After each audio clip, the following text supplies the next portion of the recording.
ప్రభునందు ప్రియ సోదరి సోదరులారా, మన ప్రభువును రక్షకుడైన యేసుక్రీస్తు నామమున ఈ ఉదయకాలం చేరువచ్చిన మీకు అందరికీ హృదయపూర్వక వందనాలు తెలియజేస్తున్నాం. ప్రేమతో ఆహ్వానించిన స్థానిక సంఘానికి, బాధ్యత కలిగిన పెద్దలకు, దైవ సేవకులకు మరొకసారి ప్రభునామమున నా హృదయపూర్వక వందనములు, కృతజ్ఞతలు చెల్లిస్తున్నాం. ఈసారి అంటే ఇచ్చినటువంటి టాపిక్ చాలా కన్ఫ్యూజన్గా ఉంది నాకైతే.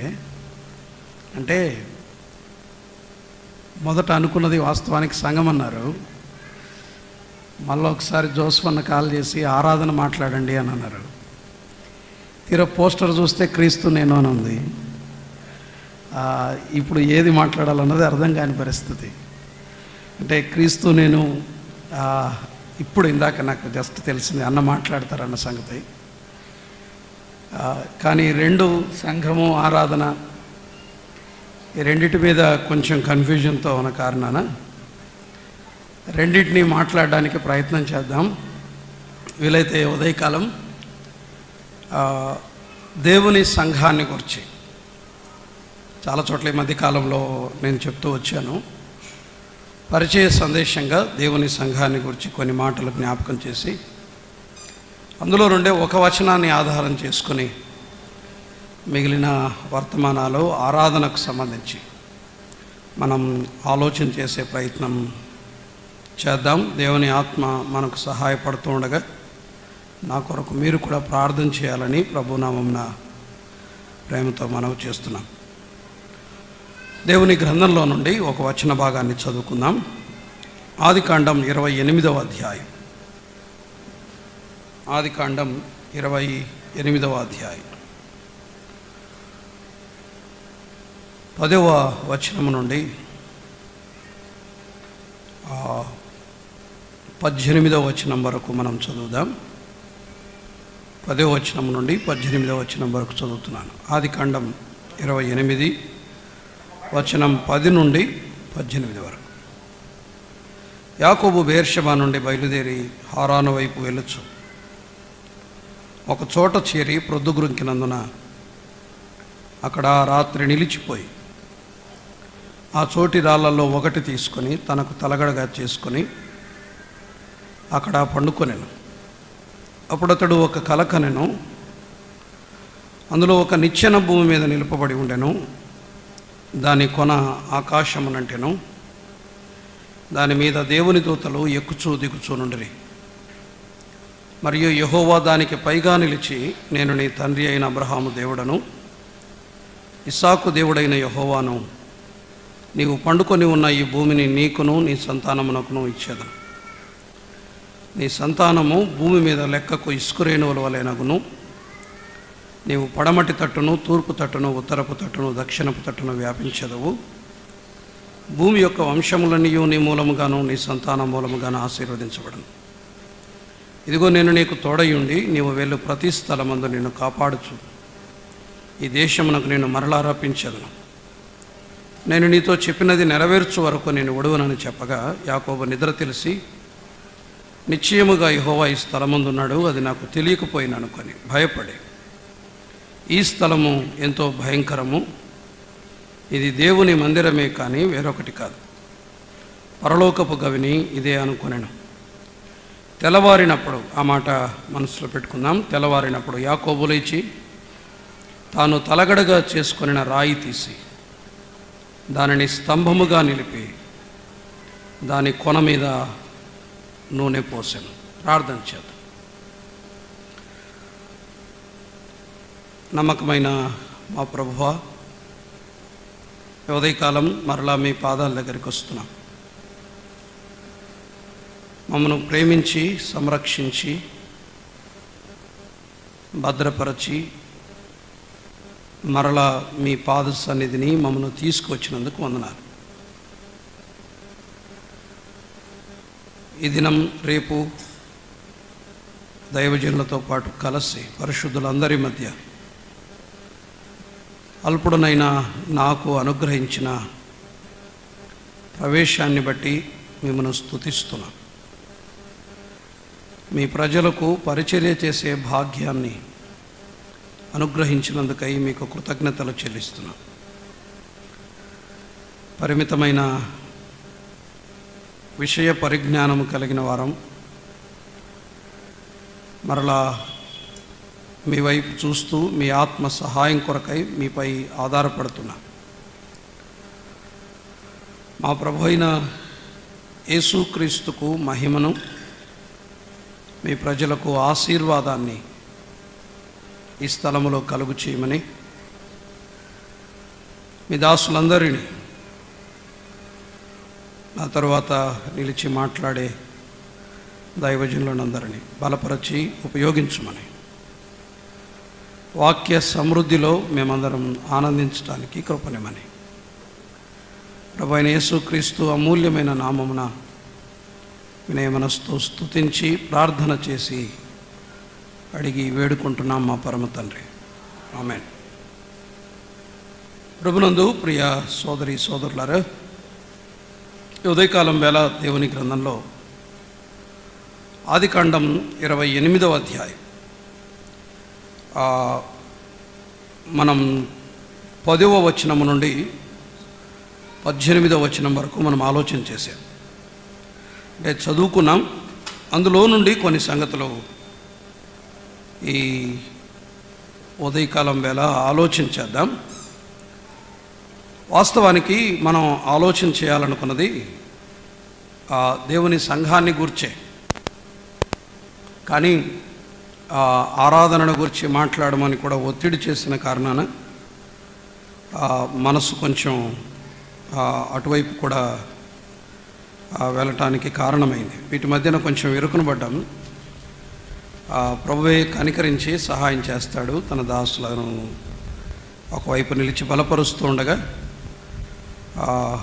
అల్పుడనైన నా పట్ల కూడా ఆయన కృప చూపిస్తాడని నేను విశ్వసిస్తూ ఉన్నాను. మనం చదువుకున్నటువంటి లేఖన భాగంలో ఒక వచన భాగాన్ని మన మనసులో పండిద్దాం. ఇది దేవుని మందిరమే కానీ వేరొకటి కాదు అని అంటాడు. దేవుని మందిరం అనే మాట ఇంగ్లీష్లో ద హౌస్ ఆఫ్ గాడ్ అని ఉంటుంది, దేవుని ఇల్లు అని ఉంటుంది. దేవుని ఇల్లు అనే ఇదే మాట దీన్నే ప్రస్తావించినట్టుగా మనకు తిమోతికి రాసిన మొదటి పత్రిక 3వ అధ్యాయం 15వ వచనంలో కూడా చూస్తాం. దేవుని మందిరములో అనగా జీవము గల దేవుని సంఘములో అని అంటాడు. దేవుని మందిరములో అనగా జీవము కలిగినటువంటి దేవుని సంఘములో అని అంటాడు. అక్కడ కూడా హౌస్ ఆఫ్ గాడ్ అని ఉంటుంది, దేవుని ఇల్లు అని ఉంటుంది. తెలుగులో దేవుని మందిరం అని ఉంటుంది. అయితే దేవుని మందిరం అనే ప్రస్తావన కనపడేది ఇక్కడే. దేవుని మందిరమును గూర్చినటువంటి ప్రస్తావన కనపడేది ఇక్కడే. బైబిల్లో ఒకటి ఉంటుంది, the law of first mentioned అని. మొదట ఒక పదం ఎక్కడైతే ప్రస్తావించబడిందో అక్కడ మనకు చాలా సమాచారం దొరుకుతుంది. అక్కడ దానికి సంబంధించినటువంటి సమాచారం మనకు దొరుకుతుంది. దీనికంటే ముందు హౌస్ ఆఫ్ గాడ్ అని ఎక్కడైనా ఉపయోగించబడిందేమో, కానీ ప్రత్యక్షంగా అంటే నేరుగా దేవుని మందిరమే అని దేవుని నివాస స్థలాన్ని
రైట్. సరే, దేవుని సంఘానికి దేవుని గ్రంథంలో 3 రకాల పోలికలు మనకు కనబడతాయి. జస్ట్ ఈ ఉదయకాలం జస్ట్ సమాచారాన్ని మాత్రమే మనం. సరే, దేవుని సంఘానికి దేవుని గ్రంథంలో 3 రకాల పోలికలు మనకు కనబడతాయి. జస్ట్ ఈ ఉదయకాలం జస్ట్ సమాచారాన్ని మాత్రమే మనం ఆలోచించేద్దాం. దేవుని సంఘానికి 3 రకాల పోలికలు లేఖనాల్లో మనం గమనిస్తాం. ఆ 3 రకాల పోలికలు ఏంటంటే, ఒకటి సంఘం అని పిలువబడింది, రెండవది ఆలయం అని పిలువబడింది, దేవుని సంఘం అని పిలువబడింది, దేవుని ఇల్లు అని పిలువబడింది, దేవుని ఆలయం అని కూడా పిలువబడింది. దేవుని సంఘమును గురించి మాట్లాడేటప్పుడు తిమోతికి రాసిన 2వ పత్రికలో, మొదటి పత్రికలో క్రమమును గురించి రాశాడు. దేవుని సంఘమును గురించి మాట్లాడినప్పుడు క్రమమును గురించి మాట్లాడాడు. దేవుని ఆలయమును గురించి మాట్లాడినప్పుడు పరిశుద్ధతను గురించి మాట్లాడాడు. దేవుని ఆలయాన్ని గురించి మాట్లాడినప్పుడు పరిశుద్ధతను గురించి మాట్లాడాడు. దేవుని ఇల్లును గురించి మాట్లాడినప్పుడు, అనగా దేవుని ఇంటిని గురించి మాట్లాడినప్పుడు అక్కడ మనకు కనిపిస్తున్న సహోదర సంబంధాలు ప్రస్తావించబడ్డాయి. ఇక్కడ అంటే దేవుని ఇంటిలో జనులు ఎలాగూ ప్రవర్తించవలనో ఆ సంగతులు నీకు తెలియాలని నేను రాస్తున్నానని మొదటి పత్రికలో, తిమోతికి రాసిన మొదటి పత్రికలో పౌలు అన్నాడు కదా. అదే దేవుని మందిరం యొక్క ప్రస్తావనే ఆదికాండం 28వ అధ్యాయం 17వ వచనంలో మనం చూస్తాం. దేవుని మందిరమే అని అన్నాడు. సో దేవుని మందిరం లేకపోతే దేవుని ఇల్లు, దేవుని సంఘాన్ని గురించి దానికున్న ప్రాథమికమైనటువంటి ఒక 4 లక్షణాలు మనం ఆలోచించేద్దాం. దేవుని సంఘానికి ఉండే 4 ప్రాథమికమైనటువంటి లక్షణాలు. ఆ తర్వాత దేవుని సంఘములో జరిగే ఒక శ్రేష్టమైనటువంటి ఒక కార్యాన్ని గురించి మనం ఆలోచించేద్దాం. అది మిగిలిన దినాల్లో అంటే మధ్యాహ్నం నుండి తర్వాత మిగిలిన విషయాలు మనం ఆలోచించేద్దాం. ఇప్పటికి మాత్రం దేవుని సంఘానికి సంబంధించిన 4 ప్రాథమికమైన లక్షణాలని గురించి ఆలోచించేద్దాం. ఒక్కొక్కటి మన ముందున్న సమయంలో ఆలోచించేద్దాం. చూడండి, మొదటిది 28వ అధ్యాయం ఆదికాండంలో 28వ అధ్యాయం 17వ వచనాన్ని మనం చదువుదాం. భయపడి, ఈ స్థలము ఎంతో భయంకరము, ఇది దేవుని మందిరమే అని అంటాడు. ఇది దేవుని మందిరమే అని అంటాడు, కానీ మరొకటి కాదు అంటాడు. ఇది దేవుని మందిరమే కానీ మరొకటి కాదు అని అంటాడు. మొదటిది ఏంటి అంటే, దేవుని సంఘానికి ఉన్న మొదటి లక్షణం ఏంటంటే, సంఘము దాని యాజమాన్యము, దాని ప్రభుత్వము దేవునిది, అధికారము దేవునిది. సో మొదటిది ఏంటంటే, ఆ మాట మన మనసులో ఉంచుకుందాం, సంఘము దేవునిది. ఇది మానవ సంబంధమైనటువంటి ఆలోచన కాదు, మానవ మనస్సులో నుండి పుట్టింది కాదు, మానవ మేధస్సులో నుండి పుట్టింది కాదు. అపోస్తులుల కార్యముల గ్రంథంలో ఒక మాటను మనం చదువుకొని మరలా వెంటనే వద్దాం. చూడండి, అపోస్తులుల కార్యముల గ్రంథం 5వ అధ్యాయం. అపోస్తులుల కార్యముల గ్రంథం 5వ అధ్యాయం. గమలీయేలు ఈ విషయాలు మాట్లాడతాడు. ఎవరితో? అక్కడ ఉన్నటువంటి వారందరితో. వారు దేవుని సంఘాన్ని, ప్రధాన యాజకుడు, మిగిలిన కొంతమంది అధికారులు దీన్ని బట్టి అత్యాగ్రహము తెచ్చుకోగా గమలీయేలు సంఘాన్ని గురించి ఒక మాట మాట్లాడతాడు. చూడండి, ఒక మాట 28వ వచనం, 5వ అధ్యాయం 38వ వచనం. కాబట్టి నేను మీతో చెప్పున్నదేమనగా, ఈ మనుష్యుల జోలికి పోకుడి, అనగా ఈ సంఘము జోలికి పోక వారిని విడిచిపెట్టుడి. ఈ ఆలోచన అయినను ఈ కార్యమైనను మనుష్యుల వలన కలిగినదాయన అది వ్యర్థమగును, దేవుని వలన కలిగినదాయన మీరు వారిని వ్యర్థపరచలేరు.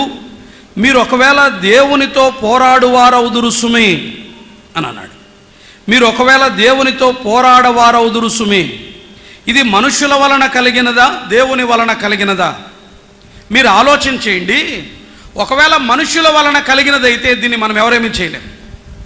అంటే మనం సులభంగా దాన్ని మనం ఎదిరించగలం. కానీ దేవుని వలన కలిగితే మనము దేవునితో పోరాడిన వారం అవుతాం అని అంటాడు గమలీయేలు. సంఘం అన్నది అది దేవునికి చెందినది, దేవుని మనస్సులో నుండి పుట్టింది. ఇది దేవుని యొక్క ప్రణాళిక. మానవుడేదో ఇప్పుడు బయట ఉన్నటువంటి చాలా సంఘాలు అనుకున్నట్లు, బయట మనం చూసే ఆయా సంఘాలు అనుకున్నట్లు, అంటే లోక సంబంధమైనటువంటి సంఘాలు కొన్ని ఉన్నాయి కదా, కుల సంఘాలు లేకపోతే ఆయా సంఘాలు ఉన్నాయి కదా, అట్లాంటి సంఘాలు అవి మానవ మేధస్సులో నుండి పుట్టినాయి. కానీ ఇది మాత్రం దేవుని సంఘము మాత్రం దేవునిది, అది దేవుని మనస్సులో నుండి పుట్టింది. మత్తయి సువార్త 16వ అధ్యాయం 18వ వచనంలో ఆయన అన్నమాట ఏంటి? ఆయన నా సంఘమును కట్టుదును అని అన్నాడు. ఆయన నా సంఘమును కట్టుదును అన్నాడు. అనగా సంఘము దేవునిది. ఆ మాట మన మనసులో పండివ్వండి. చాలాసార్లు చాలా సందర్భాల్లో మన మనసుల్లో తరచుగా వచ్చే ఒక ఆలోచన ఏంటంటే సంఘము పలాని వారిది, సంఘము లేకపోతే మాది, సంఘము లేకపోతే నాది, సంఘము లేకపోతే మా పితరులది, లేకపోతే మేము ప్రారంభించిన సంఘం, మేము స్థాపించిన సంఘం, నేనే స్థాపించాననే వారు కూడా ఉన్నారు. సంఘాన్ని నేనే స్థాపించాననే వారు కూడా ఉన్నారు. సంఘము అన్నది దేవునిది, సంఘము మానవునిది కాదు. మీరు ఉంటున్నటువంటి స్థలం, లేకపోతే మీరు సహవాసము చేసే స్థలం, మీరు ఆరాధన చేసే స్థలం, లేకపోతే మీరు కూడి వచ్చే స్థలం, ఇది దేవునిది. ఆ ఆలోచన ఎన్నటికీ మన మనసులో ఉండేద్దాం. దేవునిది అని అర్థమైనప్పుడు, సంఘము దేవునిది అని అర్థమైనప్పుడు, సంఘము పట్ల మనకుండే అభిప్రాయాలన్నీ, ఆలోచనలన్నీ మారిపోతాయి. సంఘము దేవునిది అనే ఆలోచన వచ్చినప్పుడు మీరు చూడండి, అక్కడే ఒక మాట మనం చూద్దాం. 28వ అధ్యాయం 17వ వచనం, 28వ అధ్యాయం 17వ వచనం. భయపడి, ఆదికాండం 28వ అధ్యాయం 17వ వచనం, భయపడి అని ఉంటుంది. 16వ వచనం చూడండి. యాకోబు నిద్ర తెలిసి నిశ్చయముగా యెహోవా ఈ స్థలమందు ఉన్నాడు, అది నాకు తెలియకపోయాను అనుకొని భయపడి అని ఉంటుంది. ఎందుకు భయపడ్డాడు? యాకోబు భయపడటానికి, లేకపోతే యాకోబు యొక్క ప్రవర్తన మారటానికి కారణం ఏంటంటే ఇట్ బిలాంగ్స్ టు గాడ్, ఇది దేవునిది అని. మనకు ఇంగ్లీష్లో చర్చ్ అనే పదాన్ని వాడతాం కదా, చర్చ్ అనే పదాన్ని. చర్చ్ అనే పదం వాస్తవానికి ఇంగ్లీష్ వర్డ్ కాదు, అలాగని గ్రీక్ వర్డ్ కూడా కాదు. చర్చ్ అనేది 2 భాషా పదాల కలయిక. ఒకటి జర్మన్, రెండవది మరొక భాషా పదం ఒకటి ఉంది, ఐ థింక్ అది స్కాటిష్ అనుకుంటాను. ఆ జర్మన్ తర్వాత మరొక పదం, రెండు పదాల కలయిక ఇది చర్చ్ అనేది. దాన్ని జర్మన్లో కిర్షే అని అన్నారు, జర్మన్లో కిర్షే అని అన్నారు. ఇంకొక భాషలో దాన్ని కర్క్ అన్నారు, జర్మన్ కర్క్ అని అన్నారు. ఈ రెండింటినీ కలిపి, ఈ జర్మనీ తర్వాత మరొక భాషా పదం, ఈ రెండింటినీ కలిపి చర్చ్ అన్నారు. చర్చ్ అంటే ఒరిజినల్ మీనింగ్ ఏంటి అంటే దేవునికి చెందినది అని అర్థం. సంఘము లేకపోతే ఈ ఇంగ్లీష్లో వాడబడిన చర్చ్ అనే పదానికి ఒరిజినల్ మీనింగ్ ఏంటంటే దేవునికి చెందినది అని అర్థం. ఈ దేవునికి చెందినది అనే ఈ పదాలు, లేకపోతే దీన్నే కురియాకోన్ అని కూడా అన్నారు, కురియాకోన్ అని కూడా అన్నారు. కురియాకోన్ అని అంటే అర్థం ఏంటంటే దేవునికి చెందినది. చర్చ్ కిర్షే తర్వాత కర్క్ అనే ఈ 2 జర్మన్ మరియు స్కాట్లాండ్ భాష మూలాల్లో నుండి ఉద్భవించింది. దీన్ని గ్రీకులో ఏమన్నారంటే ఈ కిర్షే కర్క్ని కురియాకోన్ అని అన్నారు. కురియాకోన్ అని అంటే ప్రభువుకు చెందినది అని అర్థం. ప్రభువుకు చెందినది అనే ఈ పదాలు కేవలం బైబిల్లో 2 సార్లు వాడబడ్డాయి. ఒకటి కొరింథీ మొదటి పత్రిక 11:20, రెండవది ప్రకటన గ్రంథం 1:10. కొరింథీ మొదటి పత్రిక 11:20 ఆరాధనకు సంబంధించిన పదంలో వాడబడింది. ప్రభువు బల్ల, ప్రభువు బల్ల అనే చోట కురియాకోన్, ప్రభువుకు చెందిన బల్ల అని ఉంది. ఒక మాట చెప్పాలంటే చర్చ్ అని చాలా తరచుగా చాలాసార్లు మనము వాడే పదానికి అసలైన భావం ఏంటంటే ప్రభువుకు చెందినది. దాన్ని ఎక్లీషియా అన్నారు గ్రీక్లో. ఎక్లీషియా అనగా పిలువబడిన వారని అర్థం. చర్చ్ అనే పదానికి మాత్రం ఇది దేవునికి చెందినది అని అర్థం, ఇది దేవునికి చెందినది అని అర్థం, ఇది ప్రభువుకు చెందినది అని అర్థం. సో సంఘము అనగా దేవునికి చెందింది. ఇది దేవునికి చెందినది అని అర్థమైతే, ఇది దేవునికి చెందినది అని అర్థమైతే దాని పట్ల మన ప్రవర్తన మారిపోతుంది, మన వైఖరులు మారిపోతాయి. మీకు అర్థం కావటానికి ఒక ఇన్సిడెంట్ నేను జ్ఞాపకం చేస్తాను. ఈ మధ్యకాలంలో ఒక వేరే రాష్ట్ర అధ్యక్షుడు, వింటున్నారా? జాగ్రత్తగా వినండి. వేరే రాష్ట్ర అధ్యక్షుడు ఒక కేంద్ర మంత్రి చెప్పులను పట్టుకొని మోసుకొని వెళ్ళి బయటికి తీసుకెళ్ళి ఆయన కాళ్ళకు చెప్పులు తొడిగించాడు. ఎవరివి? ఒక కేంద్ర మంత్రి చెప్పుల్ని. ఒక దేవాలయంలోనికి వెళ్ళారు వాళ్ళు. దేవాలయంలో ఆయన అదింత నడవకూడదని పరిగెత్తుకుంటూ వచ్చి మళ్ళీ ఆ చెప్పుల్ని మోసుకొని, ఎవరు? ఒక పార్టీ అధ్యక్షుడు, పేరుగాంచిన ప్రఖ్యాతి నొందిన ఒక పార్టీ అధ్యక్షుడు కేంద్ర మంత్రి చెప్పుల్ని ఇట్లా పట్టుకొని వచ్చి అందించాడు. ఇప్పుడు నేను ఒక మాట అంటాను, చెప్పండి. ఒక రాష్ట్ర అధ్యక్షుడు, ఆయనే ఘనమైన వాడు, ఒక వ్యక్తి చెప్పుల్ని చేతిలో పట్టుకొని మోసుకొచ్చాడంటే చెప్పులకు విలువ ఎందుకు వచ్చింది? చెప్పండి. చెప్పులకు విలువ ఎందుకు వచ్చింది? వ్యక్తిని బట్టి. ఒక కేంద్ర మంత్రి చెప్పులనే ఒక వ్యక్తి విలువైనవిగా భావిస్తే, దేవుని సంఘాన్ని ఇది దేవునికి చెందినది అని మనకు అర్థమైనప్పుడు దీన్ని ఎంత విలువైనదిగా భావించాలి? మా దగ్గర కూడా ఒక ఇన్సిడెంట్ జరిగింది. నా చెప్పుల్ని తననివ్వలేదు మా సండే స్కూల్ పిల్లడు. అన్ని చెప్పుల్ని ఇట్లా పక్కకు నెడతా ఉంటే నా చెప్పుల్ని తననివ్వలేదు, వాటిని అట్లా తీసి పక్కన పెట్టాడు. రీజన్ ఏంటంటే ఇది పలాని వ్యక్తికి చెందింది, ఇది పలాని దైవజనునికి చెందింది. దానికి ఎందుకు విలువను ఆపాదిస్తున్నాం? దానికి ఎందుకు ఘనతను ఆపాదిస్తున్నాం? వ్యక్తిని బట్టి. సంఘము దేవునిది అని అర్థమైతే సంఘమును మనము చూసే విధానం మారిపోతుంది, సంఘం పట్ల మన ప్రవర్తన మారిపోతుంది, సంఘముతో మనం వ్యవహరించే శైలి మారిపోతుంది. ఇక్కడ మన యాకోబు ఏమన్నాడంటే భయపడి అని, ఇది దేవునికి చెందింది కాబట్టి నేను ఇలా ప్రవర్తించకూడదు అని. ఇలా చెప్పంటారా? సంఘము దేవునిది అని అర్థమైతే సంఘములో ఉన్న సొమ్ము పట్ల దాన్ని చూస్తే భయం. ఇట్ బిలాంగ్స్ టు గాడ్, ఇది దేవునికి చెందింది అని. సంఘము దేవునిది అని అర్థమైతే సంఘ కార్యక్రమాల పట్ల కూడా భయం ఏర్పడుతుంది. సంఘము దేవునిది అని అర్థమైతే మనం వచ్చే సమయం కూడా మారిపోతుంది. సంఘము దేవునిది అని అర్థమైతే మనము కూర్చునే పద్ధతి కూడా మారిపోతుంది. ఎవ్రీథింగ్, మన వైఖరి మొత్తం మారిపోతుంది.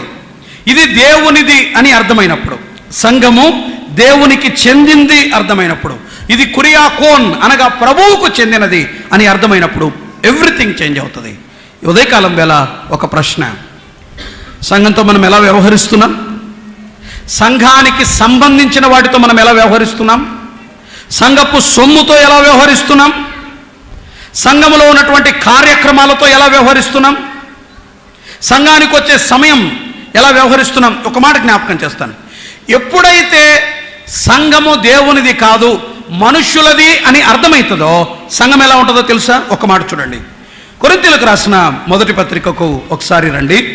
అపోస్తులుడైన పౌలు కొరింథీయులకు రాసిన మొదటి పత్రికకు మీరు ఒకసారి రండి. పౌలు కొరింథీయులకు రాసిన మొదటి పత్రిక, మొదటి అధ్యాయం 12వ వచనాన్ని చూడండి. మొదటి అధ్యాయం 12వ వచనం. నేను పౌలు వాడును, మరి ఒకడు నేను అపోల్లో వాడును, మరి ఒకడు నేను కేఫా వాడును, చెప్పుకొనుచున్నానని నా తాత్పర్యం అని అంటాడు.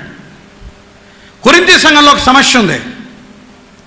కొరింథీ సంఘంలో ఒక సమస్య ఉంది. ఏంటది అంటే, సంఘము అపోల్లోది అని కొంతమంది భావన, మనుషులదని. కేఫాది, కొరింథీ సంఘములో నేను కేఫావాణ్ణి, ఇది కేఫాది, ఇది పేతురుది. ప్రియులారా, ఒక మాట దయచేసి వినండి. సంఘము మనుష్యులకు చెందింది అని ఎప్పుడైతే అనుకుంటామో, సంఘము మనుష్యులది అని ఎప్పుడైతే వ్యవహరిస్తామో, మాట్లాడద్దమ్మా, సంఘము మనుష్యులది అని ఎప్పుడైతే వ్యవహరిస్తామో, సంఘము మనుషులకు చెందింది అని ఎప్పుడైతే మనకు అర్థమవుతుందో అప్పుడు అన్నీ కనబడతాయి. ఎందుకు కొరింథీలో అన్ని సమస్యలు, కలహాలు ఎందుకున్నాయి? కొరింథీలో కలహాలు ఎందుకున్నాయి? కొరింథీలో ప్రకృతి సంబంధమైనటువంటి వ్యవహార శైలి ఎందుకుంది? కొరింథీలో సిద్ధాంతపరమైన సమస్యలు ఉన్నాయి. యేసుక్రీస్తు తిరిగే లేవలేదు. కొరింథీలో చాలా కన్ఫ్యూజన్స్ ఉన్నాయి. కొరింథీలో వ్యభిచారం జరుగుతూ ఉంది. ఎందుకు అతనికి భయం ఏర్పడలా? మీలో ఒకడు తన తండ్రి భార్యను ఉంచుకున్నాడన్న ఒక వదంతి ఉంది కదా, అతను మీపై తీర్పు తీర్చేవాడు కదా. అతనికి ఎందుకని భయం ఏర్పడలేదు? ఎందుకు భయపడలేదు? ఎందుకు భయపడడానికి, ఆ పని చేయటానికి ఎందుకు సాహసించాడు? పిల్లల దయచేసి ఆలోచన చేయండి. సంఘము మనుష్యులది అనే అభిప్రాయముతో కనుక మనం వ్యవహరిస్తే సంఘం విచ్చలవిడిగా తయారవుతుంది. బయట ఉన్నటువంటి అనేక మిషన్ సంఘాలు ఆత్మీయతను, పరిశుద్ధతను, దేవుని వాక్య క్రమాన్ని కోల్పోయి ఎలా పడితే అలా మారటానికి ప్రధానమైన కారణం ఏంటంటే సంఘము దేవునిది అనే భావన దాదాపు పూర్తిగా పోయింది. ఒక మాట చెప్తాను, చెప్పడానికి కూడా నేను భయపడినా. బ్రదరన్ అసెంబ్లీస్లో చాలా స్థలాల్లో ఈ భావన ముందుగానే ప్రవేశించింది. సంఘం దాని సారాన్ని కోల్పోతుంది. సంఘం దాని పరిశుద్ధతను కోల్పోతుంది. సంఘం దాని గాంభీర్యతను కోల్పోతుంది. సంఘాలు వాటి రూపాన్ని కోల్పోతున్నాయి. సంఘాలు వాటి సారాన్ని కోల్పోతున్నాయి. కారణం ఏంటంటే సంఘాలు మనుష్యుల ప్రమేయం, మనుష్యుల అధికారం, మనుష్యుల శిరసత్వం నేడు సంఘాల్లో ప్రవేశించింది. ఎప్పుడైతే సంఘము మనుష్యులది అనే ఆలోచన వస్తుందో మన వ్యవహారం అంతా మారిపోతుంది. పిల్లల జాగ్రత్త. మొదటిది, సంఘము దేవునికి చెందింది. ఇది ఏ మనుష్యుంది కాదు, ఇది మరెవరికి చెందింది కాదు, ఇది కేవలం దేవునిది మాత్రమే. సంఘము దేవునిది. అదే మనం 28వ అధ్యాయంలో మనం చూస్తాం. సో సంఘాన్ని గురించి అక్కడ రాయబడినటువంటి మొట్టమొదటి సమాచారం ఏంటంటే ఇట్ బిలాంగ్స్ టు గాడ్. ఇది దేవునికి చెందింది, నీది కాదు, ఏ మానవునిది కాదు, ఏ నాయకునిది కూడా కాదు, ఏ దైవజనునిది కూడా కాదు. సంఘము కేవలము దేవునిది, ఆయనకు మాత్రమే చెందినది. 2 చోట్ల ఆయన ఆ మాట అన్నాడు, దిస్ ఈజ్ మైన్ అని ఆయన 2 స్థలాల్లో అన్నాడు. ఆ 2 స్థలాలు చదువుకొని మనం ముందుకెళ్ళిపోదాం. మత్తయి సువార్త 16వ అధ్యాయం 18వ వచనం చూడండి. మత్తయి సువార్త 16వ అధ్యాయం 18వ వచనం.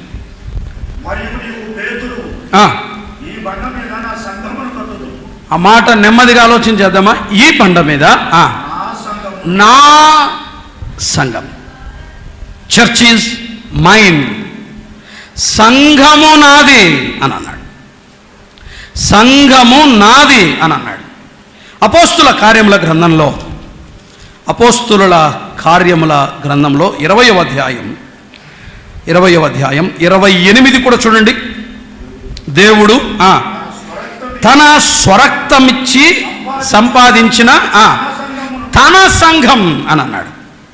తన సంఘం, సంఘం ఆయనది. ఆయన చాలా క్లియర్గా చెప్పాడు. పౌలు అన్నాడు ఇది దేవుని సంఘం అని అన్నాడు. తన సంఘాన్ని అని అన్నాడు. ఇది నాది అని మాట్లాడలేదు, మనది అని మాట్లాడలేదు. సంఘం ఆయనది, సంఘం ఆయనకు చెందింది. సంఘము దేవునిది అని అర్థమైతే యాకోబు భయపడ్డట్టు భయపడి ఉనికిపోతాం, భయపడిపోతాం, ఆలోచిస్తాం, వెనక్కు తగ్గుతాం. సంఘము దేవునిది. ఇది మొదటి విషయం. రెండవది చూడండి, 28వ అధ్యాయం ఆదికాండం 28వ అధ్యాయం 12వ వచనాన్ని మరలా చదువుదాం. అప్పుడు అతడు ఒక కలకనెను, ఒక నిచ్చెన భూమి మీద నిలుపబడి ఉండెను, దాని కొన ఆకాశమునంటెను, దాని మీద దేవుని దూతలు ఎక్కుచూ దిగుచూ ఉండిరి అనే మాట చూస్తాం. అక్కడ ఒక నిచ్చెన ఉంది, దాని కొన ఆకాశమునంటెను. అది ఎక్కడ నిలపబడింది? భూమి మీద నిలపబడింది అన్నాడు. ఆ స్థలము దగ్గరే, దేవుని మందిరం అనే ఆ స్థలము దగ్గర ఆకాశము వరకు అంటిన ఒక నిచ్చెన కనిపిస్తుంది. ఆ నిచ్చెన ప్రభువే అని అంటారు. మన ఆలోచన అది కాదు, కానీ అది ఆకాశమునంటిన నిచ్చెన. అంటే పరలోకానికి భూమి మీదకు సంబంధం ఉంది. దాని మీద దేవుని దూతలు ఎక్కుచూ దిగుచూ ఉన్నారు. దాని మీద దేవుని దూతలు ఎక్కుచూ దిగుచూ ఉన్నారు. అంటే దాని అర్థం ఏంటంటే, పైన ఇంకొక మాట ఉంటుంది చూసారా? ఎక్కడ? దేవుడు దానికి పైగా నిలిచి, 13వ వచనంలో, మరియు యెహోవా దానికి పైగా నిలిచి అని ఉంటుంది. సో ఆ నిచ్చెన మీద ఆయన, వాటి పైన ఆయన నిలిచి ఉన్నాడు. దేవుని దూతలు ఉన్నారు, వారు పరసంబంధమైన వ్యక్తులు. పరలోకము నుండి వేయబడిన నిచ్చెన ఒకటి ఉంది, అది కూడా పరసంబంధమైన నిచ్చెన. అక్కడ ఒక స్వరము వినపడింది, దేవుని స్వరం వినపడింది, అది కూడా పరసంబంధమైన స్వరం. ఇప్పుడు చెప్పండి, అక్కడ ఉన్నటువంటి వాతావరణం అంతా లోక సంబంధమైందా, పరసంబంధమైందా? పరసంబంధమైంది. సో సంఘము అనగా రెండవది, అది పరసంబంధమైనది. సంఘము పరసంబంధమైనది. సంఘము దేవునిది, దాని యాజమాన్యము దేవునిది, దాని అధికారము దేవునిది, దాని ప్రభుత్వము దేవునిది. రెండవది, సంఘము పరసంబంధమైనది అనగా పరలోకానికి చెందినది. అది పరలోకానికి చెందినది, కేవలం పరలోకానికి మాత్రమే చెందింది. మరొక మాట అక్కడ మనకు కనబడుతుంది, దేవుని దూతలు ఎక్కుచూ దిగుచూ ఉన్నారు అని ఉంది. దేవుని దూతలు ఎక్కుచూ దిగుచున్నారు అనంటే, ఏదైనా కానీ ఆ పరసంబంధమైనటువంటి సంఘానికి ఆ ఎక్కుచూ దిగుచూ ఉండటం దేన్ని జ్ఞాపకం చేస్తుందంటే, సరఫరా అనేది సంఘానికి పరలోకము నుండి వస్తుంది. సంఘానికి సరఫరా పరలోకము నుండి వస్తుంది. సంఘంలోనికి ఏది సరఫరా చేయబడ్డా అంటే దాని కమ్యూనికేషన్, ఆ ప్రదేశానికి సంబంధం పరలోకములో నిరంతరంగా, పరలోకముతో నిరంతరంగా కలిగి ఉంది. పైకెక్కుతున్నారు, కిందికి దిగుతున్నారు, పైకెక్కుతున్నారు, కిందికి దిగుతున్నారు. నిరంతరమైన పరలోక సంబంధాన్ని ఆ సంఘం కలిగి ఉంది.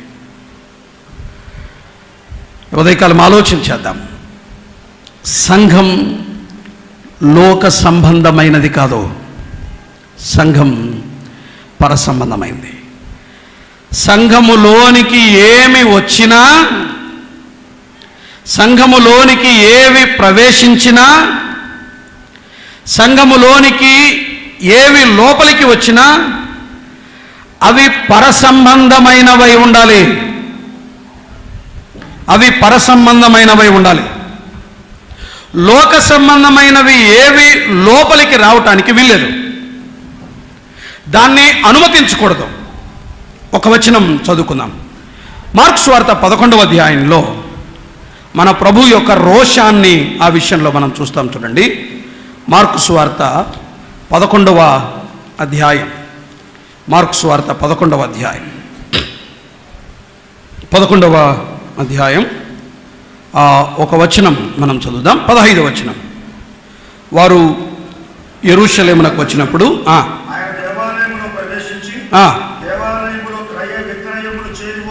వ్యాపారం ప్రవేశించింది. క్రయ విక్రయములు చేయువారిని వెళ్ళగొట్ట నారంభించి రూకలు మార్చువారి బల్లలను, గువ్వలమ్మ వారి పీటలను పడద్రోసి దేవాలయము గుండా ఏ పాత్ర అయినను తేనీయకుండెను. చాలు, ఆయనే కావలి కాశాడు. ఏ పాత్ర లోపలికి జొరబడనివ్వలేదు. లోక సంబంధమైనవేవి లోపలికి రాకుండా ప్రభువే అడ్డగించాడు.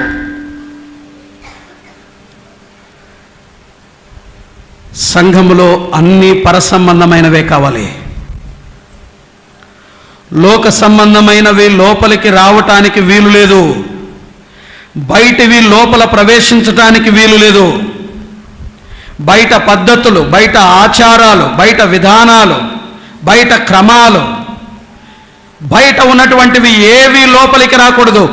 ఏమి లోపలికి వచ్చినా అవి ఏమై ఉండాలి? పరసంబంధమైనవే. లోక సంబంధమైనవి ఏవి లోపలికి రావటానికి వీల్లేదు. అవన్నీ పరసంబంధమైనవై ఉండాలి. మన విధానాలు, మన పద్ధతులు, మన ఆలోచన, మన ఆచారం. ఉదాహరణకి కొరింథీయులకు రాసిన మొదటి పత్రిక 11వ అధ్యాయంలో రొట్టె విరుచు కూడికను గురించి మాట్లాడుతూ పౌలు ఒక మాట అన్నాడు, నేను మీకు అప్పగించిన దానిని ప్రభువు వలన పొంది తిని. నేడు మనము చేస్తున్నవి సంఘములో, నేడు మనము ఆచరిస్తున్నవి సంఘములో, నేడు మనం అమలు చేస్తున్నవి సంఘములో ప్రభువు వలన చెందినవేనా, ప్రభువు వలన పొందినవేనా? అవి ఆయనకు చెందినవేనా? ఆయన నుండి సంక్రమిస్తున్నవేనా? ప్రభు వేస్తున్నాడా? మనకిష్టమైన ప్రతి పద్ధతిని ప్రవేశపెడతాం. నాకు ఇష్టమైంది నేను ప్రవేశపెడుతున్నాను. నేడు అనుసరిస్తున్న ఆచారాలు, నేడు మనం అనుసరిస్తున్న పద్ధతులు ఎక్కడివి? ఇవన్నీ ఎవరు తీసుకొచ్చారు? వీటిని ఎందుకు చలామణి అవుతున్నాయి? ఇక్కడ ముహూర్తాలు ఉన్నాయి, బయట పద్ధతులు ఉన్నాయి, లోకస్తులు ఆచరించే ఆచారాలు ఉన్నాయి. ఎక్కడివి ఇవన్నీ? సంఘములోకి లోపల ఉండడానికి వీలేదు. సంఘము పరసంబంధమైంది. బయటివి ఏవి లోపలికి రావటానికి వీలేదు. బయటవి ఏవి లోపలికి రావటానికి వీలేదు. ఇది కేవలం పరలోకముతో సంబంధం ఉండాలి. పరలోకపు సరఫరా సంఘానికి ఉండాలి. అక్కడ నేను నిలిచి ఒక మాట జ్ఞాపకం చేయడానికి ఇష్టపడుతున్నాను. చూడండి ఒక మాట, 28వ అధ్యాయం 13వ వచనంలో పరసంబంధమైనది ఏముందో అక్కడ చూద్దాం. చూడండి, 28వ అధ్యాయం ఆదికాండం 13వ వచనంలో మరియు యెహోవా దానికి పైగా నిలిచి నేను నీ తండ్రి అయిన అబ్రహాము దేవుడను ఇస్సాకు దేవుడైన యెహోవాను అని అన్నాడు. చాలు. దీన్ని మనం మధ్యాహ్నం నుండి ఆరాధన సందర్భంలో మనం వాటిని ఆలోచించేద్దాం. కానీ ఒక మాట, సంఘములో వినబడిన స్వరం ఎక్కడి నుండి వచ్చింది చెప్పాలి? ఎక్కడి నుండి వచ్చింది? ఆ పై నుండి వచ్చింది. సంఘములో వినబడుతున్నటువంటి స్వరం అది పై నుండి వచ్చింది.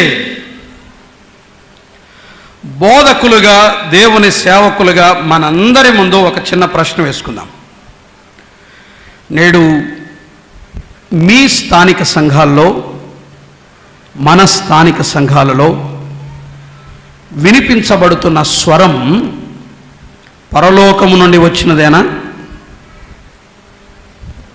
నీ వర్తమానం, నీవు బోధించే వాక్యం ప్రభువు దగ్గర నుండి సంపాదించుకున్నదేనా? ప్రభువు ప్రేరేపించగా దేవుడిచ్చినదేనా? ఇది పరలోకం నుండి వచ్చినదేనా? ఆలోచించండి. సంఘములో ఏదైనా అది పరసంబంధమైనదై ఉండాలి. బయటివి ఏవి లోపలికి రావడానికి వెళ్ళలేదు. ప్రభువే కాపు కాశాడు, ప్రభువే అడ్డు వేశాడు. ఏ పాత్రను లోపలికి తేనీయలేదు ఆయన. నేడు లోకమంతా లోపలికి ప్రవేశించింది. పిచ్చి పిచ్చి పద్ధతులు, పిచ్చి పిచ్చి విధానాలు, పిచ్చి పిచ్చి ఆచారాలు, ఇష్టం వచ్చినట్టుగా సంఘాలు మారిపోయాయి. లోకానికి సంఘానికి ఏమీ వ్యత్యాసం లేకుండా పోయింది. చాలా సంఘాల పరిస్థితి ఇది. పిల్లల జ్ఞాపకం పెట్టుకోండి, సంఘం పరసంబంధమైంది. ఇక్కడ వినబడే వర్తమానం, ఇక్కడ ఏది ప్రవేశించినా సంఘములోనికి అది పైనుండి రావాలి. ఎఫెసీయులకు రాసిన పత్రికలో ఒక వచనం జస్ట్ అలా జ్ఞాపకం చేసుకుందాం. చూడండి, ఎఫెసీయులకు రాసిన పత్రికలో ఒక సమస్య, ఒక మాట మనం జస్ట్ అట్లా జ్ఞాపకం చేసుకున్నాం. 4వ అధ్యాయంలో 18వ వచనంలో అన్యజనులను గురించి రాస్తూ ఒక మాట అన్నాడు. దానికోసమే మనం అక్కడ మాటలు చదువుతున్నాం. వారైతే అంధకారమైన మనస్సు గల వారై తమ హృదయ కాఠిన్యము వలన తమలోనున్న జ్ఞానము చేత ఆ మాట దేవుని వలన కలుగు జీవములో నుండి వేరుపరచబడిన వారై అనే మాట అన్నాడు. చాలు. దేవుని వలన కలుగు జీవములో నుండి వేరుపరచబడిన వారై, వారు అంటే దేవునితో ఏమాత్రము సంబంధము లేని వారు అంటూ పైన ఏమన్నాడు? 17వ వచనంలో, కాబట్టి అన్యజనులు నడుచుకున్నట్లు మీరు ఇక మీదట నడుచుకోవద్దు అన్నాడు. ఇప్పుడు చెప్పండి, సంఘములో మన ప్రవర్తన, మన నడక, వర్తమానం పరసంబంధమైనదే. వచ్చే వర్తమానాలు సంఘములోనికి ఏవైనా వచ్చేవా అవి పరసంబంధమైనవే మాత్రమే కాదు, సంఘములో మన ప్రవర్తన కూడా ఎలా ఉండాలి, అది పరసంబంధమే. వారు నడుచుకున్నట్లు మనం నడుచుకోకూడదు అన్నాడు. వారు వేరుపరచబడిన వారు, మనం ఎవరం? దేవుని జీవం సంఘములోనికి ప్రవహిస్తూ ఉండాలి. పరలోకము నుండి ఈ జీవం నిరంతరం ప్రవహిస్తూ ఉండాలి. చాలా సంఘాలు ఎండిపోయాయి. జీవము లేని సంఘాలు, జీవము లేని కూడికలు, జీవము లేని ఆరాధనలు, జీవము లేని సువార్తలు, జీవము లేని సభలు, జీవము లేని పాటలు, జీవము లేని స్తుతులు, మొత్తం ఎండిన స్థితి. కూడిక ఎండిపోయింది, ప్రార్థనలు ఎండిపోయాయి, ఆరాధన ఎండిపోయింది, ధ్యానాలు ఎండిపోయాయి, హృదయాలు ఎండిపోయాయి. దేవుని జీవం ప్రసరించట్లా. దేవుని నుండి వేరుపరచబడిన వారు ప్రవర్తించినట్లు ప్రవర్తిస్తున్నారు సంఘాల్లో. సంఘములో ప్రవర్తన పరసంబంధమైనదే, సంఘములో ప్రవర్తన కూడా పరసంబంధమైనదే. ఒక మాట అక్కడే అంటాడు చూడండి, 28వ అధ్యాయం. ఇది పరసంబంధమైనది అనటానికి 1-2 విషయాలు ఊరికి అట్లా జ్ఞాపకం చేసుకుంటున్నాం అంతే. 28వ అధ్యాయంలో 17వ వచనం చూడండి. భయపడి, ఈ స్థలం ఎంతో భయంకరము, ఇది దేవుని మందిరమే కానీ వేరొకటి కాదు. ఏమన్నాడు? పరలోకపు గవిని ఇదే అని అన్నాడు. పరలోకపు గవిని ఇదే అని అన్నాడు. గవిని అంటే this is the gate way of haven అని అన్నాడు. పరలోకానికి ఇదే గేట్ అని అన్నాడు. పరలోకానికి ఇదే గేట్ అన్నాడు. ఇప్పుడు ఆలోచించేయండి, అది గేట్ అయితే అక్కడ నుండే పరలోకం ప్రారంభం అని అర్థం. అక్కడ నుండే పరలోకం ప్రారంభం అని అర్థం. అక్కడ నుండే ప్రారంభం. అప్పుడు సంఘం కూడా ఏమవుతా చెప్పండి? పరలోకమే. పరలోకపు యొక్క రుచి, పరలోకపు లక్షణాలు భూమి మీద ఉండాలి, సంఘములో కనబడాలి. చూస్తున్నటువంటి లోకానికి సంఘం పరలోకపు యొక్క దృశ్యాన్ని చూపించగలగాలి, పరలోకపు మాధుర్యాన్ని అందించగలగాలి, పరలోకాన్ని రుచి చూపించగలగాలి. మన ప్రేమ, మన మాటలు, మన ప్రవర్తన. ఒక మాట, చేరిన మనం పరలోకపు యొక్క రుచిని భూమి మీదే చూడాలి. అది సంఘంలో. పరలోకము యొక్క మాధుర్యాన్ని భూమి మీదే చూడాలి సంఘంలో. సంఘమే పరలోకానికి ప్రారంభం ఇక్కడి నుండే. ఇది పరలోకపు గవిని ఇదే అని అన్నాడు. ఇది దేవుని సంఘం. దేవుని సంఘం ఇది దేవునికి చెందింది. ఇది దేవుని సంఘం మాత్రమే కాదు, ఇది పరసంబంధమైంది. 3వది చూడండి, 28వ అధ్యాయం ఆదికాండం. ఆదికాండం 28వ అధ్యాయం. అదే వచనం ఇందాక మనం చదువుకున్నాం కదా, 17వ వచనం. భయపడి, ఈ స్థలము ఎంతో భయంకరం, ఇది దేవుని మందిరమే కానీ వేరొకటి కాదు అని అన్నాడు. పరలోకపు గవిని ఇదే అని అన్నాడు. పరలోకపు గవిని ఇదే అని అన్నాడు. గవిని అంటే గేట్ అన్నాం కదా, రైట్. ఇప్పుడు గేట్ ఉంది అని అంటే అర్థం ఏంటి అంటే దాని చుట్టూ ప్రాకారం ఉంది అని అర్థం. ఎటు పడితే అటు ప్రవేశించడానికి వీల్లేదు. ఇలా ఆలోచన చేద్దాం. అంటే విచ్చలవిడితనం కానీ, పద్ధతి లేని విధానం కానీ, ఒక క్రమము లేని సంగతులు కానీ ఆ స్థలంలో లేవు. అంటే దాని అర్థం ఏంటంటే అక్కడ ఒక గేట్ ఉందంటే మిగిలినంతా మూసివేయబడింది. ఎవరైనా లోపలికి ప్రవేశించాలా, అక్కడ నుండే ప్రవేశించాలి. అప్పుడు సంఘం ఏమవుతుంది? అది క్రమమైనది. సంఘము దేవునిది, సంఘము పరసంబంధమైనది. 3వది, సంఘము క్రమమైంది. ఎలా పడితే అలా రావడానికి వీల్లేదు. ఇప్పుడు మీరు ఈ మందిరంలోనికి ఎలా పడితే అలా రాలేరు. మీరు రావాలంటే ద్వారము గుండానే రావాలి, ఒక వరుస ప్రకారం రావాలి, ఒక పద్ధతి ప్రకారం రావాలి. గుంపు గుంపుగా మీరు లోపల జొరబడలేరు. కాబట్టి సంఘం క్రమమైనది. సంఘము క్రమమైనది. విచ్చలవిడితనానికి, అస్తవ్యస్తతకు, అల్లరికి ఇక్కడ తావులేదు. సంఘము క్రమమైనది. ఇక్కడ ఏదైనా క్రమముగా ఉండాలి. సంఘము క్రమమైనది, పరలోకపు గవిని ఇదే అన్నాడు. సంఘము క్రమమైనది.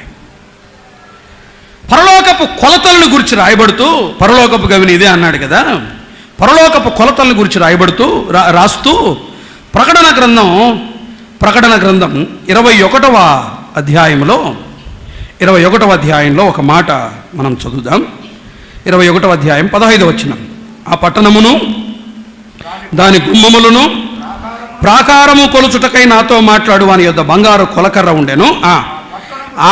ఆ పట్టణము చచ్చవుకమైనది, దాని పొడుగు దాని వెడల్పుతో సమానము.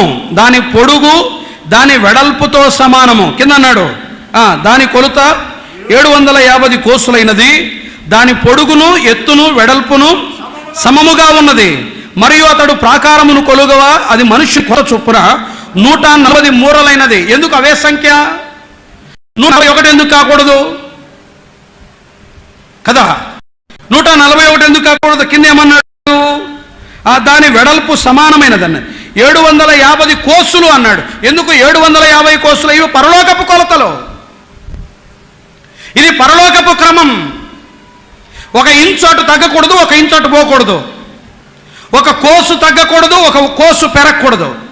అంటే ఎలా పడితే అలా ఉండటానికి వీల్లేదు. ఇది క్రమం. అది చచ్చవుకమైనది. అక్రమంగా ఉండటానికి వీల్లేదు, అస్తవ్యస్తంగా ఉండడానికి వీల్లేదు. ఇష్టం వచ్చిన పద్ధతులను పెడతారా? ఎలా పడితే అలా కూర్చుందామా? ఎన్ని సంవత్సరాలై రాబట్టి నేనైతే ఇక్కడికి ఎన్ని ఏండ్ల నుండి వస్తున్నాను ఇక్కడికి. నేను ఒక మాట అడుగుతాను, మీరు కూర్చునేదానికి ఒక వరుస ఉందా? వరుసలో కూర్చున్నారా? మీ వెనక ముందు వరుసలు ఉన్నాయా? ఆయన అన్నం పెట్టేటప్పుడు కూడా పంక్తులు తీరి కూర్చోమన్నాడు. అన్నం పెట్టేటప్పుడు పంక్తులు తీరి కూర్చోమన్నాడు. ఆయన వారిని వరుసగా కూర్చుండబెట్టాడు. ఆయన పంక్తులు తీరి కూర్చుండబెట్టాడు. ఆయన పంక్తులుగా కూర్చుండబెట్టాడు. కూర్చునే విధానంలో క్రమం, ఆరాధించే పద్ధతిలో క్రమం. 11వ అధ్యాయంలో అంటాడు, ఒకడు ఇట్లున్నాడు, ఒకడు అట్లున్నాడు, లేదు ఒకని తర్వాత ఒకడు కనిపెట్టుకొని క్రమముగా చేయండి అంటాడు. ప్రతి దానిలో క్రమం ఉండాలి. ఎటు పడితే అటు కాదు, ఎలా పడితే అలా కాదు. ఇది ఇంతే, ఆ క్రమములోనే జరగాలి. ఇది ఇలాగే జరగాలి. దేవుని సంఘ క్రమం ఏదైతే ఉందో అది అలాగే ఉండాలి. ఎందుకు ఇలా ఉండాలి? అది క్రమం, అంతే. దేవుని సంఘములో క్రమం ఉంది. నీ ఇష్టం కాదు ఇక్కడ, నా ఇష్టం కూడా కాదు ఇక్కడ. ఇక్కడ క్రమం ఉంది. పొడుగు వెడల్పు పరలోకం సమానంగా ఉంది. పరలోకపు గవిని ఇదే అని అన్నాడు. ఇది పరలోకానికి చెందినదైనప్పుడు ఇక్కడ కూడా పరలోకపు క్రమం ఉండాలి. ఇక్కడ కూడా పరలోకపు క్రమం ఉండాలి. హెచ్చు తగ్గులు ఉండకూడదు.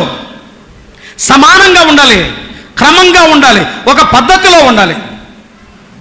ఎన్ని క్రమాలు ఉన్నాయి అవన్నీ మాట్లాడితే మళ్ళీ వేరే విషయం అవుతుంది. నేను జస్ట్ త్వరగా మాట్లాడి నేను దేవుని సేవకులకు సమయాన్ని అప్పగిస్తాను. సంఘము క్రమమైనది. సంఘములో క్రమం ఉండాలి. ప్రతి దానికి ఒక క్రమం. పాటల క్రమం, ఆరాధన క్రమం, వర్తమానములో క్రమం, కూర్చునే పద్ధతిలో క్రమం, స్తుతులు చెల్లించుటలో క్రమం. ప్రతి దానికి క్రమం. పెద్దల నియామకములో క్రమం. కొలతలున్నాయి. ఆ కొలతలుంటేనే పెద్దలు. తిమోతికి రాసిన మొదటి పత్రిక 3వ అధ్యాయం, అక్కడున్నాయి ఆ కొలతలు. ఆ కొలతలు ఉంటేనే పెద్దలు. ఎవరిని పడితే అలా కాదు. 10 ఇండ్లు ఉన్నాయి, ఈ గోత్రం వాళ్ళు ఉన్నారు, ఈ గోత్రం వారికి ఒక పెద్ద, ఆ ఇంటి వారికి ఒక పెద్ద, ఈ కులం వారికి ఒక పెద్ద. ఎవరు చెప్పారు? కొలతలు ఉన్నాయి. సంఘ పెద్దలుగా ఉండాలంటే కొలతలు ఉన్నాయి. సేవకులుగా ఉండాలంటే కొలతలు ఉన్నాయి. పరిచారకులుగా ఉండాలంటే కొలతలు ఉన్నాయి. ఆ కొలతల ప్రకారమే సంఘములో ఎవరైనా నియమించబడాలి. నియామకము దగ్గర క్రమం, ఆరాధన దగ్గర క్రమం, స్తుతుల దగ్గర క్రమం, పాటల దగ్గర క్రమం. ప్రతిదీ క్రమము చొప్పున జరగాలి. అందుకనే పౌలు ఒక మాట రాస్తాడు కొరింథీయులకు రాసినటువంటి పత్రికలో, సమస్తము మర్యాదగాను క్రమముగాను జరగనియండి. మీరు ఏమైనా చేయండి, క్రమముగా మర్యాదగా జరగనివ్వండి అంటాడు. ఒకటి, సంఘము యొక్క ప్రాథమిక లక్షణాలు. దేవుని మందిరం అని ప్రస్తావించబడిన మొదటి సందర్భంలో దేవుని మందిరాన్ని గురించి కొన్ని లక్షణాలు రాయబడ్డాయి. ఒకటి, సంఘము దేవునికి చెందింది, ఇది ఏ మానవులది కాదు, ఎవరు స్వరక్తం ఇచ్చి సంపాదించుకోలేదు, నీది కాదు, ఏ పెద్దది కాదు, ఏ సేవకుంది కాదు, ఏ దైవజనుడిది కాదు. సంఘం ఎవరిది? దేవునిది. 2, సంఘం పరసంబంధమైనది. ఏవి వచ్చినా ఎక్కడి నుండి రావాలి? లోకములోని వేవి లోపలికి రాకూడదు. 3, సంఘము క్రమమైనది. సంఘములో క్రమం ఉండాలి, పరలోకపు క్రమం ఉండాలి, దేవుని క్రమం ఉండాలి. ఇక్కడ దేవుని క్రమం ఉండాలి. మీరు గమనించండి, అంటే సమయం ఉంది, విషయాలు మాట్లాడుకోవచ్చు, కానీ ప్రత్యక్షపు గుడారపు కొలతలు, సొలొమోను దేవాలయపు కాలంలో కొలతలు, జెరుబ్బాబెలు మందిరాన్ని నిర్మాణం చేసినప్పుడు కొలతలు, దేవుని సంఘ నిర్మాణము దగ్గర కొలతలు, ఆత్మ సంబంధమైన కొలతలు, పరలోకములో ఉన్నటువంటి దేవుని ఆలయం కొలతలు, మిలేనియంలో పరిపాలనలో యెహెజ్కేలు గ్రంథంలో కనబడే ఆ దేవుని మందిరానికి కూడా ఏమున్నాయి? కొలతలు. కొలతలున్నాయి, క్రమం ఉంది. ఒక క్రమము ప్రకారం, కొలత ప్రకారం, పద్ధతి ప్రకారం ఏదైనా సంఘంలో జరగాలి. నీ ఇష్టం, నా ఇష్టం ఇక్కడ ఉండటానికి వీల్లేదు. నాకు ఇష్టమైంది పెడదాం, నాకు ఇష్టమైంది చేద్దాం, నో. దీనికి డిసిప్లిన్ ఉంది, ఇక్కడ క్రమశిక్షణ ఉంది, ఇక్కడ సరిచేయబడాలి, హెచ్చులు చేయబడాలి, తగ్గులు పూర్తి చేయబడాలి. ఇక్కడ ఒక క్రమం ఉండాలి. సంఘము క్రమమైంది. చివరిది ఆ మాట చదివి నేను ప్రార్థన చేస్తాను. 28వ అధ్యాయం 18వ వచనం చూడండి. 28:18. తెల్లవారినప్పుడు యాకోబు లేచి అన్నది చాలు. తెల్లవారినప్పుడు యాకోబు లేచి, అక్కడ సూర్యుని వెలుతురును చూస్తాం, అక్కడ వెలుతురు ప్రసరించింది. ఆ సంఘములో, ఆ ప్రదేశంలో వెలుతురు ప్రసరించింది. దీని గురించి ఏమైనా మాట్లాడుకుందామంటే ఒక్క వచనం చూస్తారా త్వరగా? యోహాను రాసినటువంటి మొదటి పత్రిక, భక్తుడైన యోహాను వ్రాసిన మొదటి పత్రిక, మొదటి అధ్యాయం 5వ వచనం చూడండి. మేము ఆయన వలన విని మీకు ప్రకటించు వర్తమానమేమనగా, దేవుడు వెలుగై ఉన్నాడు, ఆయన యందు చీకటి ఎంత మాత్రమును లేదు, చీకటిలో నడచిన ఎడల అనుంది. ఇలా చెప్పనివ్వండి, సంఘము పరిశుద్ధమైనది. సంఘము పరిశుద్ధమైంది. అక్కడ చీకటి ఎంత మాత్రము ఉండకూడదు, అక్కడ రహస్యాలు ఉండకూడదు, అక్కడ దాపరికాలు ఉండకూడదు. ఎవడైనా చీకటిలో నడిచిన ఎడల, సంఘములో వెలుతురుంటుంది, సంఘములో దేవుని వాక్య కాంతి ప్రసరిస్తూ ఉంటుంది. ఇక్కడ చీకటి ఉండకూడదు, ఇక్కడ వెలుగు ఉండాలి. ఏమి చేసినా వెలుతురులోనే చేయాలి, ఇక్కడ చీకటి ఉండకూడదు, ఇక్కడ రహస్యాలు ఉండకూడదు, ఇక్కడ కప్పిపెట్టేవి ఉండకూడదు, ఇక్కడ పాపం ఉండకూడదు. సంఘములో పరిశుద్ధత ఉండాలి.